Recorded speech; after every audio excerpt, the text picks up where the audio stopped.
ሴክስ መፈጸም እሳትን እንዴት ያጠፋል?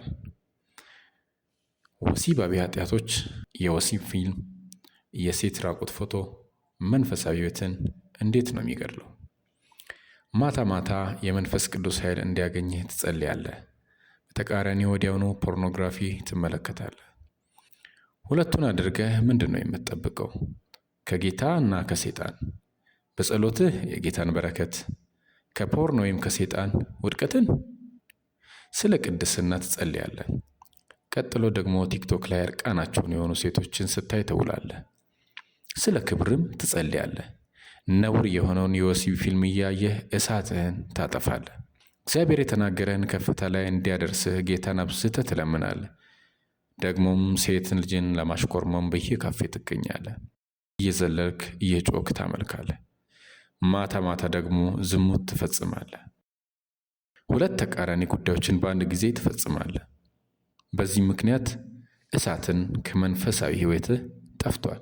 ጸሎትና ወሲብ ሁለቱም በአንድ ላይ ማድረግ የመንፈስ ቅዱስ እሳትን ከሕይወት እንደማጥፋት። መንፈሳዊ እድገት የለህም፣ ምክንያቱም ነፍስህን ሳይሆን የምትመግበው ስጋዊ ምኞትህን ነው የምታሳድገው። ወሲባዊ ኃጢአት መንፈሳዊ ስልጣንህን፣ መንፈሳዊ ንጽህናህን ያበላሸዋል። ከእግዚአብሔር ጋር ያለህን ግንኙነት ያሳጣል። ከጋብቻ ውጪ ሴክስ ከፈጸምክ እነዚህ ነገሮች ያገኙሃል። ከእግዚአብሔር እንድትርቅ የሚያደርግ ስሜት ይሰማሃል። መጽሐፍ ቅዱስ ገልጦ ማንበብ ይከብድሃል።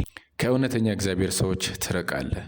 ከቅዱሳን ኅብረት ጋር ራስህን ታገላለህ። በአንድ ወቅት የሰማከውን ስብከትም መቃወም ትጀምራለህ። እንደ ቀድሞ ለማምለክ ትቸገራለህ። ዝሙት መፈጸም እና ፖርን መመልከት፣ ቲክቶክ ላይ ወሲባዊ ነገሮችን መመልከት መንፈሳዊ ሕይወትን ያዳክማል። የጸሎት ጉልበትን ይይዛል። መንፈሳዊ ኃይል ያሳጣል። በድፍረት በኃይል እንዳታመልክ ያቀዘቅዛል። ዝሙትን፣ የወሲብ ፊልምን፣ እርቃን ፎቶግራፎችን መመልከት ከሕይወትህ አርቅ። ንጽህናህን ጠብቅ። እሳትህን ጠብቅ። ቅድስና ለእግዚአብሔር። ከአገልጋይ ተካልኝ የፌስቡክ ገጽ የተወሰደ